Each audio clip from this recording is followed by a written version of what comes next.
지금 보면 진짜 같은 악보를 바라보는 성과 대원들처럼 율동을 맞춰서 함께 가야지 스타벅스 가야지 하더라고요. 이게 정말 문제거든요. 이런 문화가 생긴 지 얼마 안 됐어요. 네.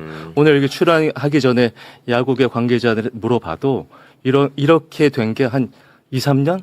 예, 그 전부터 이렇게 된 굉장히 심하다라고 합니다. 그러니까 광주 소재 선수들은 5.18을 조롱하면 멘탈이 흔들리겠지, 경기력이 떨어지겠지, 이 생각으로 이 짓을 한 거잖아요. 그게 나는 너무 슬퍼, 진짜. 좀 괘씸한 게 있다면 그 광주일고가 1980년 광주 민중항쟁 때 계엄군이 이 텐트를 치고 주둔하던 곳이에요. 네. 그리고 청룡기 대회 그래서 광주 소재 학교 광주일고가 출전을 못했어요. 네.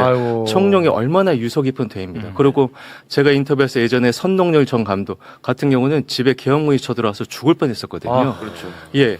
그런 광주일고를 상대로 저런 행위를 했다는 건 좀 학생들이 어려서 좀 정상 참작은 되지만 저를 비롯한 야구계 밥 먹고 사는 사람들이 사과해야 됩니다. 저는 사과하고 싶은 마음이에요. 네.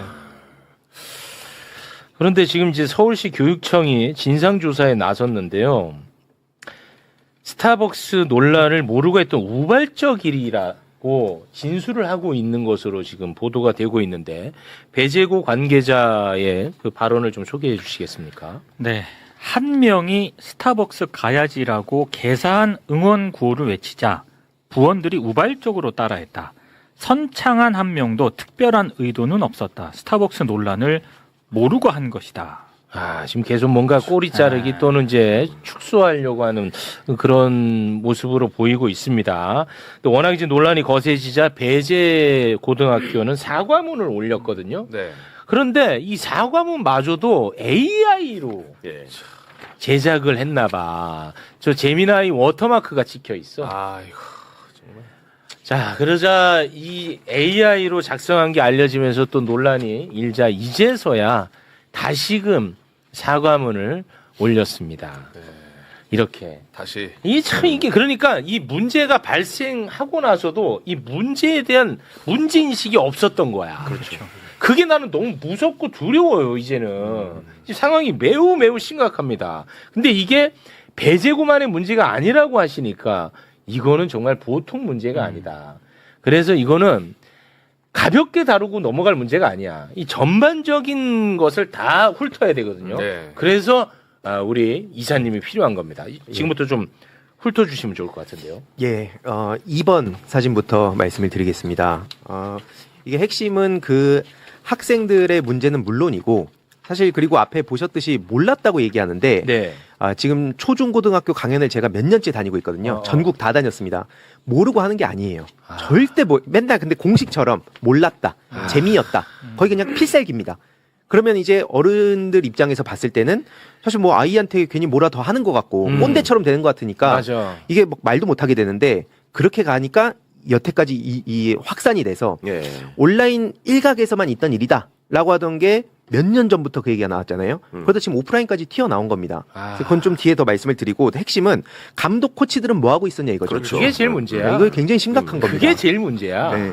그러니까 선수들 탓으로만 돌리면 안 되는 게 박동희 기자님 훨씬 잘 아시겠지만 왜 고교하고 옛날하고 달리 주말 리그 편성에서 경기하는 이유가 운동만 하니까 너무 공부가 안 되고 나중에 학생들 사회 진출에도 문제가 있다 해가지고 제도를 바꾼 거 아니에요. 그러니까 선수들 경기력이 떨어진다 이런 비판도 받지만 사실은 이런 사태를 교육적 차원에서 예방하고 학생들한테 전인 교육을 하라는 취지로 제도를 바꿨는데 현장에서는 전혀 헛짓을 하고 있었던 거지 지금. 지금 너무 좋은 말씀해 주신 게요. 우리가 지금 야구나 축구나 국제에 대해서 못 하잖아요. 그러면 일선에 있는 현장 지도자들은 예전에 비해서 훈련 시간이 줄어들어서 결과 좋지 않다고 그 얘기 많이 하는데 하잖아요. 그 얘기는 정말 헛소리예요. 왜냐하면 제가 일본 고교야구나 대학령을 취재하면 일본 고교야구 오타니 선수가 몇 시간 훈련했을 것 같아요? 하루에? 네, 거기는 오후 수업까지 해요. 오후 수업 끝나면 딱 3시간 훈련합니다. 그래요? 3시간 중에서 2시간이 단체 훈련이고 1시간이 개인 훈련이에요. 딱 3시간만 해요. 오타니가? 네. 근데 우리나라 지금 중고교 보시면 하루 종일 운동하죠. 네. 운동 기계예요. 네. 네. 근데 이 훈련을 오래 한다라고 해서 경기력이 상상되지 않거든요. 이것도 마찬가지입니다. 우리가 보통 리틀 야구에서 가장 먼저 배우는 게 모자를 벗어 상대에게 인사하는 법이에요. 네. 그런데 지금 모자를 벗어 상대에게 인사하는 법을 제가 최근에 본 적이 없어요. 네. 어떻게 공을 맞다. 빠르게 던질 수 있냐, 어떻게 빠르게 스윙할 수 있는지. 이 기술에 대해서만 얘기하거든요. 그런데 제가 중고등학교 때는 그러지 않았어요. 예, 상대방의 예의가 먼저였었거든요. 지금 대한민국은 스포츠만 있고 스포츠맨십이 없는 나라입니다. 근데 지금은 이 예의에 대한 이야기를 하기에는 너무 사치야. 그렇죠. 지금 이거 예의의 문제를 할 시간이 없어. 지금 너무 심각하잖아. 아까 뭐 요거는 그래도 애들 문제니까 이런 정서가 좀 존재해서 이 문제가 해결 안 된다고 했으니까 요거만 잠깐 좀 짚고 가도록 할게요. 네네. 실제로 저런 논리로 이번 사태를 빨리 무마시키려고 하는 움직임이 있어요. 제가 무슨 어떤 특정 연예인을 비판하려는 게 아닙니다. JK 김동욱이 SNS에 글을 올렸거든요. 그걸 좀 소개해 주시겠습니까? 네. 그 아마 기사를 보고 거기에 이제 자기 의견을 밝혔어요. 저 선수다. 그러니까 교육청이 조사한다는 저 기사입니다. 제대로 긁혔구나. 애들 야구하면서 나온 해프닝을 이렇게 키운다고? 좌표 찍는 극자들의 만행. 이제 그만 사라져야 할 쓰레기 정서. 이렇게 하면은 자기는 또 되게 어른인 것 같고 쿨해 보이고 뭐 그런 줄 알고 하겠지. 그렇죠. 근데 이 때문에 지금 언론에서 해외 사례를 막 찾고 있는데 네. 해외는 진짜 엄격합니다. 이런 비슷한 상황이 예, 있을 때 미국에서는 이 비슷한 일이 있잖아요. 우승한 팀도 바로 우승 박탈. 맞아요. 세로머니를 했는데 우승하고 세로머니를 했는데 멕시코를 상징하는 빵을 이렇게 세레모니로 던졌어. 바로 우승 박탈. 네. 그리고 학생들, 선수들 다 방출시키고 유럽은 더 심합니다. 예, 우리는 너무 이게 안 돼서 문제였던 거잖아요. 맞습니다. 그러니까 저도 과거에 e스포츠 선수 출신으로서 중간중간에 의무 교육을 받아요. 뭐 인성 교육이나 받아요. 근데 솔직히 말하면 다 잡니다. 물론 이제 열심히 듣는 막 페이커 같은 아주 그런 특출난 선수들이 있지만 다 자요. 그래서 저도 이게 교육 뭐 어떻게 하겠다만으로는 현실에 전혀 적용이 안 되는 네. 그 사례를 하나 말씀드리고 싶고, 그리고 방금 보여주셨던 저 사람은 이제 군대도 안 간 캐나다인인데 뭐 자꾸 저렇게 보도가 되는지 모르겠어요. 뭐 한국 정치에 대해서 누구보다 열심히 목소리 내는데 뭐예요 저게 사실. 뭐예요 저게? 그러니까 이게 외국인이라 잘 몰라서. 그러니까 좀 이게 황당하다. 네. 그리고 사실 더 중요한 건 뭐냐면 이게 지금 배제 고등학교 자체에 대한 비판으로도 연결이 되는 게 6번 사진을 보여드리면 6번. 아마 다들 보시긴 하셨을 텐데 이승만 네. 이 배제의 자랑이 되고 애국선열에 딱 이승만 한 명 들어가 있고 건국 대통령, 이 건국절 논란이 뻔히 있었는데도 불구하고 초대 건국 대통령이지. 대통령. 예, 그래서 이렇게 배제고등학교 출신인가 보군요, 이승만. 예, 배제학당에 배제학당. 배제학당. 배제고등학교가 고등학교 중에 제일 오래된 학교잖아요. 역사 전통을 자랑하는. 예. 네. 그리고 이제 이게 어떻게 또 연결되냐면 이승만 하면 리박스쿨이 떠오르죠. 네. 7번으로 넘어가 보면 리박스쿨. 리박스쿨 교재가 이 배제고등학교에 이제 가장 서울에서는 가장 많았다. 리박스쿨 난리가 난 이후에도 그래? 41권이나 이제 비치가 돼 있었다고 하고요. 그래? 그리고 오른쪽 사진을 보시면 전자도서관에는 5.18 혐오하는 책 지만원 책이 그대로 나오는. 사실 이 지점에서 일단 저도 되게 화가 나는 건 뭐냐면 모르겠다. 리박스쿨 1년 전만 해도 몇몇 소통하던 정치인이나 당에 계신 분들이 있었거든요. 민주당에. 예. 네. 근데 어느 순간 사라졌어요. 왜 그래? 제가 시점상으로 보면 네. 정확한 이유는 모르지만 시점상으로는 이현주 의원 리박스쿨 얘기 나오고 그리고 딱 갑자기 저랑 연락이 안 됩니다. 그러니까 제 입장에선 당연히 이현주 의원이 그럼 성역인가? 요즘 뭐만 하면 성역이냐고 하더라고요.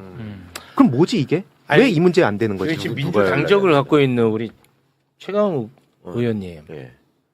저는 진짜 너무 화가 나요. 아니 리박스쿨 관련해 갖고 민주당이 얼마나 세게 싸웠습니까? 그렇죠. 네. 맞죠? 예, 예. 그러니까 정치적으로 도움이 되면 싸우고 도움이 안 되면 안 싸우고 그런 겁니까? 절대 그러면 안 되죠. 그러면 안 되잖아. 네. 그게 지금 민주당의 처참한 현실이죠. 이렇게 보면. 제가 리박스쿨 얘기를 막 하다 보니까 갑자기 진짜? 댓글이 우르르 와서 달리는데 반명이라고. 음. 이재명 그거는 대통령을 대통령에 대한 얼굴에 먹칠하는 거야. 그러니까 제가 이걸 보면서 이상해도 너무 이상하다. 음. 그래서 사실 자료를 몇 가지 모은 거를 일부 지금 공개하고 있는 상황입니다. 그래서 이게 기가 막히다. 사실 이게 왜 중요하다고 보냐면 15번으로 넘어가 보면요. 지금 이 1년 전에 그러니까 사실 윤상현이 그 얘기를 했잖아요. 1년이면 다 잊는다고. 그래. 실제로 저희들은 잊으면 안 됩니다. 안 됩니다. 1년 전에 5.18 폭동이라고 얘기했던 전수영 선수, 조희연 씨가 있습니다. 근데 이 사람이 고발당하니까 죄송하다는 식으로 해서 넘어갔어요. 근데 이게 최근에 오른쪽 사진 보시면 무슨 얘기를 하고 있냐? 우리 아들들 배제고 보내려고 서울로 이사 가야 되나? 이러고 조롱하고 있어요. 그래서 비판 댓글 달리니까 댓글 봐봐. 요즘 쓰레도 왜 이래? 이러고 있습니다. 이게 현실이에요. 아무런 피해를 보지 않은 거야. 예, 맞습니다. 아무런 타격, 아무런 처벌, 아무런 대가도 치르지 않은 거야. 그러니까 또 이러고 있는 거야. 맞습니다. 맞지? 다음 사진까지 또 이어집니다. 17번 장채환 씨의 SNS. 다들 기억하실 겁니다. 양궁 일베 그 양궁 맞아. 뭐 부정선거, 호남 비하 등등등 정말 극단적이었는데 16번 사진 보여드리면 지금 기사 최신순으로 제가 검색한 거거든요. 26년 2월에 끝났습니다. 기사 자체가 안 나오고 있고요. 심지어 오른쪽 사진은 뭐냐면 굿즈를 만들고 있습니다. 장채환 굿즈. 윤석열 어게인 청년들이 장채환 굿즈를 만들어서 힘을 실어주고 있어요. 아, 영웅화 예. 시키고 있어. 그러면서 명분은 또 뭐냐? 우리 서부지법 폭도들 나중에 출소하면 생활비로 좀 지원해주자. 이러고 있습니다. 이게 지금 불과 몇 달 사이에 이런 일들이 벌어지고 있는 거예요. 그러면 저렇게 논란이 되는 발언 해놓고 사과하는 척하고 잊혀지는 것 또한 놀이로 될 수도 있는 거 아니에요? 맞습니다. 뒤에서 얼마나 키득키득대고 있겠습니까? 야, 저것들 금방 잊어. 와. 좀 있으면 나 다시 돌아올 거야. 진짜. 그런 생각을 하고 있는 거고 저런 사람들이 그래서 설령 야구를 잘하면 뭐 축구를 잘하면 뭐 합니까? 다 저렇게 되는 거 아니에요. 근데 국가대표인데 왜 건드리냐? 어린 아이들인데 왜 건드리냐? 여태까지 이런 식으로 처방을 했던 거죠. 굉장히 문제가 심각한 겁니다. 그래서 제가 이 9번 사진으로 넘어가 보면 2019년에 민주당에 왔던 이유가 이 문제 때문에 왔어요. 그때도 그러니까 황희두 씨가 민주당에 들어간 이유가 예, 이 문제 때문이다. 민주당에서 총선기획단으로 합류해서 당내에 목소리 내려고 간 게 이 문제 때문입니다. 그때도 이미 늦었어요, 사실. 네. 그래서 이게 계속 이 정보 생태계를 잘 모르시는 것 같아서 온라인 커뮤니티와 인터넷 방송과 이런 데서 무슨 일이 벌어지고 있다. 이게 실제로 저를 비롯한 주위 친구들한테 영향을 엄청 미친다. 특히 인플루언서들, 정치랑 별개로 있는 인플루언서들이 엄청 영향을 받아서 앞으로가 걱정된다고 가서 얘기했을 때 들어준 정치인들이 거의 없습니다. 일부 계시긴 하지만. 그때 그래서 제가 인터뷰 다닐 때마다 한 얘기가 한 줌론으로 넘어가면 안 된다. 자꾸 그때도 한 줌이라고 했어요. 그러다 지금 오프라인까지 나온 거잖아요. 이걸 이제 어제 정준희 교수님은 그렇게 표현하셨습니다. 한 줌은 차라리 이해를 하고 그 전체적으로 봤을 때 조금 있는 거 이걸 이해했을 때 그렇게 표현하는 거지 실제로는 나만 아니면 돼 정서다. 내가 안 당하니까 그렇죠. 남들 당하든 말든 근데 그 피해자들이 지금 대부분 국가폭력 피해자 사회적 참사 유가족분들 소수자 약자들입니다. 그러니까 제가 이걸 보면서 무슨 생각이 드냐면 한쪽 이런 사태가 터지면 누구보다 앞장서서 막 목소리 높여요. 이러면 안 됩니다. 그렇게 목소리 높이는데 정작 아까 리박스쿨부터 시작해서 이 정보 생태계가 중요합니다 얘기하면 듣지도 않아요. 그럼 제 입장에서 이게 당연히 쇼하는 것처럼 보이지 않겠습니까? 근데 이게 국민들 눈에는 어떻게 보일까요? 이거 지금 7년째 이 얘기를 하고 있는 겁니다. 그래서 누군가는 저한테 지겹다. 언제까지 이명박 타령할래? 그게 원소스였으니까. 근데 계속 그냥 똑같은 얘기만 한다고 해요. 변하질 않으니까 똑같은 얘기를 하는 겁니다. 정말 심각한 게